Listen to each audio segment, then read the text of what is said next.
अंदर से खोखला हो चुका है।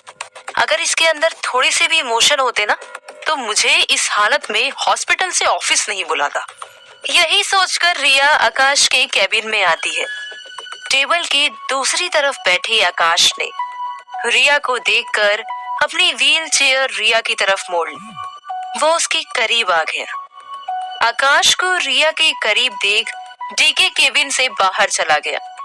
आकाश को इतना करीब पाकर रिया एक पल के लिए असहज हो गई। आकाश ने रिया की आंखों में देखते हुए कहा, तुम शरद कपूर की छोटी बेटी रिया कपूर हो? रिया ने हाँ में सर हिलाया। आकाश ने रिया से आगे कहा, तुमने ही मंडप में व्हीलचेयर के साथ फेरे लिए थे। रिया अब तक समझ चुकी थी कि आकाश उससे किस बारे में बात करना चाह रहा था। रिया का दिल धक धक करने लगा था। उसने कभी सोचा ही नहीं था कि अगर आकाश उससे शादी की बात करेगा तो उसे आकाश के सामने कैसे पेश आना चाहिए। रिया ने आकाश की आंखों में आंखें डालकर कहा, हाँ, वो मैं ही थी जिसने व्हीलचेयर के साथ फेरे लिए थे। आकाश ने रिया की नजरों के सामने से तभी व्हीलचेयर घुमा ली। उसने कहा, आई एम सॉरी, मैं उस दिन मंडप में नहीं आ पाया। रिया आकाश के जवाब को सुनकर चौंक गई। उसने मन ही मन कहा, आई एम सॉरी? बस इतना ही कहना है आकाश ओबेरॉय को? इसे इस बात का एहसास भी है कि उस दिन मुझ पर क्या बीती थी? लेकिन रिया ने आकाश को अपनी दुख और मायूसी का एहसास नहीं होने दिया। उसने कहा, कोई बात नहीं मिस्टर आकाश ओबेरॉय, अब मैं वो दिन भूल चुकी हूँ। आकाश ने रिया की तरफ अपनी व्हीलचेयर मोड़ ली। रिया को नॉर्मल देखकर आकाश ने रिया से कहा, मुझे तो लगता था कि तुम ये जानकर बहुत खुश हो जाओगे कि तुम्हारी शादी आकाश ओबेरॉय से हुई है, या फिर शायद तुम मुझ पर अपना गुस्सा निकालोगे। तुम इतने चिल क्यों हो? रिया ने आकाश से कहा, मिस्टर ओबेरॉय, मुझे इस बात का एहसास पहले ही दिन हो गया था जब मैं तुमसे पहली बार मिली थी। आकाश ने एक पल के लिए कुछ सोचा, फिर उसने कहा, ओह, तो तुम्हें पता था? वैसे अगर तुम चाहो तो मेरे घर पर रुक सकती हो। ये सुनकर रिया चौंक गई। उसने आकाश से कहा, किस हक से और किस रिश्ते से मैं आपके घर पर रुकूं मिस्टर ओबेरॉय? इस बात का आकाश के पास कोई जवाब नहीं था। अगर जवाब था भी तो वो रिया को नहीं देना चाहता था। आकाश ने सीधे लफ्जों में उससे कहा, देखो, मुझे ना तुम में इंटरेस्ट है और ना ही इस शादी में, लेकिन तुम ओबेरॉय खानदान की बहू हो और मैं नहीं चाहता कि ओबेरॉय खानदान की बहू इस तरह एक आम जिंदगी जिए और लोग यहाँ वहां गॉसिप करें। रिया ने हिम्मत करके कड़े शब्दों में उससे कहा, मिस्टर ओबेरॉय, शादी में मुझे भी इंटरेस्ट नहीं था, मैं भी मजबूर थी। खैर, आपने अच्छा ही किया जो मंडप में नहीं आए और फिर मुझे अकेला छोड़ दिया। अब मैं अकेले ही खुश हूँ क्योंकि मुझे अपना बिजनेस शुरू करना है। बस यही मेरा सपना है। आकाश ने रिया को रिझाते हुए कहा, रिया, मैं जानता हूँ तुम्हें कॉलेज से निकाला गया था। मैं तुम्हें तुम्हारी डिग्री वापस पाने और टॉप के एमबीए कॉलेज में एडमिशन दिलाने के लिए मदद करूंगा। अगर तुम मेरे साथ घर चलने के लिए तैयार हो तो। ये सुनकर रिया चौंक गई। वो थोड़ा सोच में पड़ गई। कुछ देर बाद डीके आकाश के केबिन में आया। आकाश ने डीके से कहा, डीके, रिया को ओबेरॉय मैंशन में शिफ्ट करने का इंतजाम करो। ये सुनकर डीके एक पल के लिए चौंक गया। उसने मन ही मन खुश होते हुए कहा, लगता है रिया कपूर के आने से आकाश ओबेरॉय का मिजाज बदल रहा है, सर पिघलने लगे हैं। चलो, अच्छा ही है। और फिर डीके ने आकाश से कहा, सर, रिया मान गई? लेकिन मुझे समझ ही नहीं आ रहा है आप जिसे अपने आसपास भी नहीं देखना चाहते थे, आज उसे अपने घर में ही जगह दे रहे हैं। आकाश ने डीके को जवाब देते हुए कहा, डीके, रिया पर नजर रखनी ही होगी और रिया मेरी आंखों के सामने ही रहे तो ज्यादा बेहतर है। ये सुनकर डीके निराश हो गया। उसने मन ही मन कहा, मुझे लगा कि आकाश ओबरॉय का मिजाज बदल रहा है, लेकिन इनका मिजाज और मौत के बाद का राज कोई नहीं समझ पाया। डीके ने आकाश से तुरंत कहा, ठीक है सर, मैं रिया को शिफ्ट कराने का इंतजाम करता हूँ।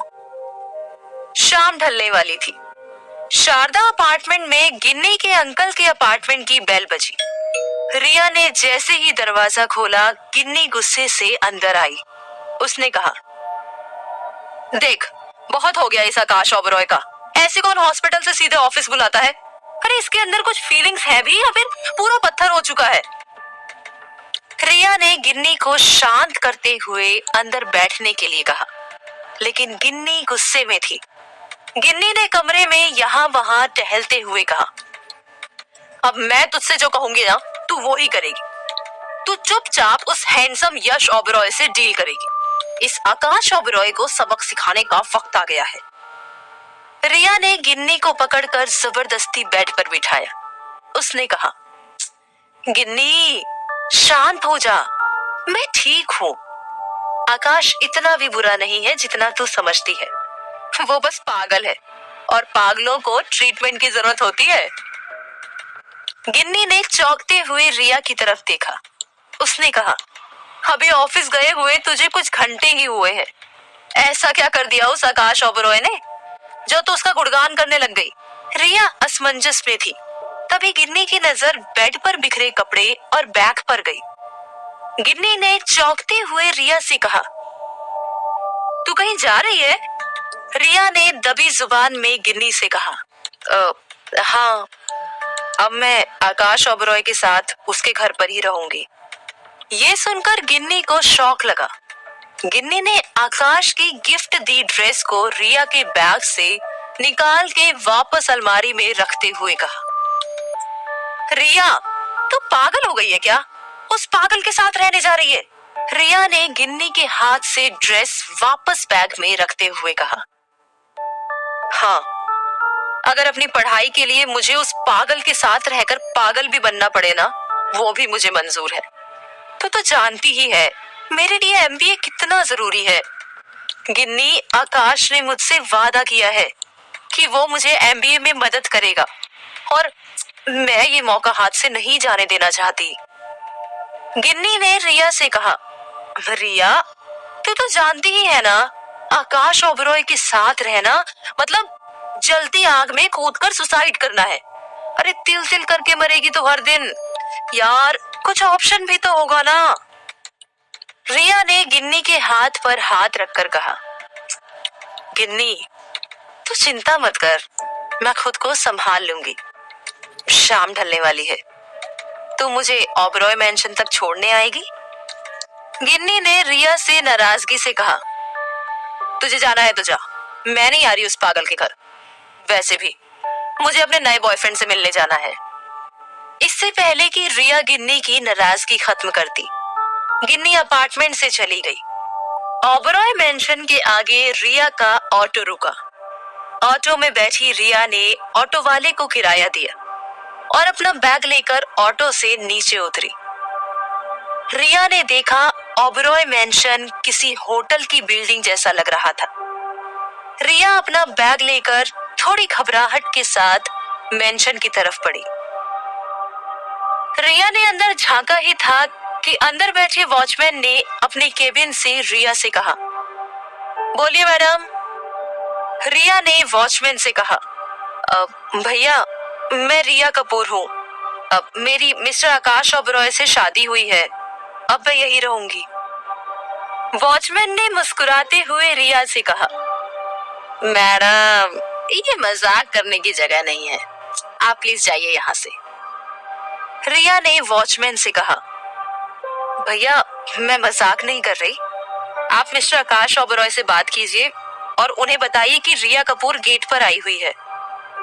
वॉचमैन ने रिया से कहा, मैं क्यों बात करूं? आप फोन कीजिए, आकाश सर तो आपके पति है ना?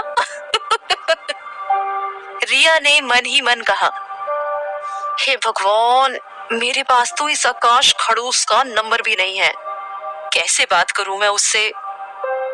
रिया परेशान हो गई। उसकी परेशानी इस वक्त उसके चेहरे पर साफ दिख रही थी। इस बार रिया ने गुस्से से कहा, देखो, गेट खोलो। अगर मिस्टर ओबेरॉय को पता लगा ना कि तुम उनकी बीवी को अंदर आने से रोक रहे हो तो सोच लेना मिस्टर ओबेरॉय तुम्हारे साथ क्या करेंगे। इस धमकी से वॉचमैन को गुस्सा आ गया। उसने रिया को घूरते हुए कहा, मैडम, आप यहाँ से जाइए प्लीज, यहाँ पर खड़ा होना अलाउड नहीं है। ये सुनकर रिया मायूस हो गई। उसने गुस्से में गेट को ये सोचकर जोर से धक्का देकर हिलाया कि शायद आकाश तक उसकी आवाज पहुंच जाए। इससे पहले कि वॉचमैन बाहर आकर रिया को मेंशन से दूर करता, ओबेरॉय मेंशन का गेट खुला। रिया एक पल के लिए चौंक गई। उसने देखा सामने आकाश ओबेरॉय खड़ा था। इससे पहले कि रिया कुछ कहती, सर झुकाए हुए वॉचमैन ने आकाश से कहा, सॉरी सर, आपको यहाँ आना पड़ा, मैं इस लड़की को यहाँ से भगाने ही वाला था। तभी आकाश ने गुस्से से वॉचमैन की तरफ देखा और कहा, भगाने वाले थे? बेवकूफ हो क्या? किस लिए रखा है तुम्हें नौकरी पर? ये सुनकर वॉचमैन कांपने लगा। वो बस सर झुकाए खड़ा रहा। आकाश ने वॉचमैन से कहा, माफी मांगो रिया से, ये इस घर की मेंबर है और ये आज से यही रहेंगी। वॉचमैन ने रिया को देखकर धीमी आवाज में कहा, माफ कीजिए मैडम, आपको पहचानने में देरी हो गई। आकाश ने वॉचमैन से कड़े शब्दों में कहा, रिया का सामान मेरे रूम में रखवा दो और अपने सुपरवाइजर को बोलो मुझसे मिले। सर झुकाए हुए वॉचमैन ने आकाश से कहा, जी सर। इतना कहकर आकाश वहां से चला गया। वॉचमैन ने रिया से उसका बैग ले लिया और रिया से कहा, आइए मैडम, ओबेरॉय मेंशन में आपका स्वागत है। रिया बड़े से लॉन से होते हुए अंदर मेंशन की तरफ बढ़ी। रिया ने देखा लॉन के बीचों बीच बड़ा सा फव्वारा था। लॉन में और मेंशन की चार दीवारी में कलरफुल फूल खिले हुए थे। लॉन से गुजरने के बाद मेंशन का बड़ा सा एंट्री गेट था और गेट पर ओबेरॉय की ड्रेस पहने हुए एक हाउस स्टाफ गेट खोलने और बंद करने के लिए खड़ा था। गेट पर खड़े स्टाफ ने रिया के आते ही गेट खोला और रिया अंदर चली गई। अंदर आते ही रिया ने देखा ओबेरॉय मेंशन सचमुच किसी 5 स्टार होटल से कम नहीं था। मेंशन के ग्राउंड फ्लोर में वेटिंग एरिया था, जिस पर एक बड़ी सी टेबल और राउंड शेप में सोफे लगे हुए थे। तभी ओबेरॉय की ड्रेस पहने एक हाउस स्टाफ ने रिया को ग्रीट करके वॉचमैन से बैग लिया। वॉचमैन ने धीमी सी आवाज में स्टाफ को बताया, मैडम को आकाश सर के रूम तक ले जाना है। हाउस स्टाफ रिया को लिफ्ट में लेकर गया और स्टाफ ने लिफ्ट में 7th फ्लोर का बटन दबाया। लिफ्ट में ट्रांसपेरेंट शीशे लगे हुए थे। रिया ने लिफ्ट से देखा, फ्लोर पर हाउस स्टाफ ओबेरॉय की ड्रेस में यहाँ वहाँ सामान के साथ टहल रहे थे। 7th फ्लोर आते ही लिफ्ट रुक गई। लिफ्ट से बाहर आकर स्टाफ रिया को आकाश ओबेरॉय के रूम की तरफ लेकर गया। आकाश टॉप फ्लोर पर रहता था। लिफ्ट से बाहर आने पर सामने कांच की दीवार के पीछे एक बड़ा मीटिंग रूम था। मीटिंग रूम के दोनों तरफ गैलरी थी और गैलरी से लगे हुए कमरे थे। रिया गैलरी में थी। उसने देखा गैलरी की दीवारों में एंटीक पेंटिंग्स लगाई गई थी। ऊपर सीलिंग पर कांच के चमकदार बल्ब। रिया मेंशन की ब्यूटी देख ही रही थी कि हाउस स्टाफ ने एक कमरा खोलकर रिया का सामान अंदर रख दिया। स्टाफ ने रिया को ग्रीट किया और वहां से चला गया। रिया ने जैसे ही आकाश के कमरे में कदम रखा, उसने देखा कि आकाश का कमरा होटल के किसी स्वीट रूम से कम नहीं था। सामने एक बड़ी सी विंडो थी जहां से पीछे सिर्फ हरा भरा जंगल दिखता था और कमरे के बीचों बीच एक बड़ा सा बेड को देखकर रिया के मन में एक डरावना विचार आया और उसने मन ही मन में कहा, क्या मुझे इस आकाश ओबरॉय के साथ इसी बेड पर सोना होगा? क्या रिया को आकाश के साथ एक ही कमरे में रहना होगा? क्या रिया अपने इस नए आशियाने में टिक पाएगी? रिया के लिए ओबरॉय मैंशन में कौन सी नई चुनौतियां आने वाली थी? जानने के लिए सुनते रहिए बंदनी।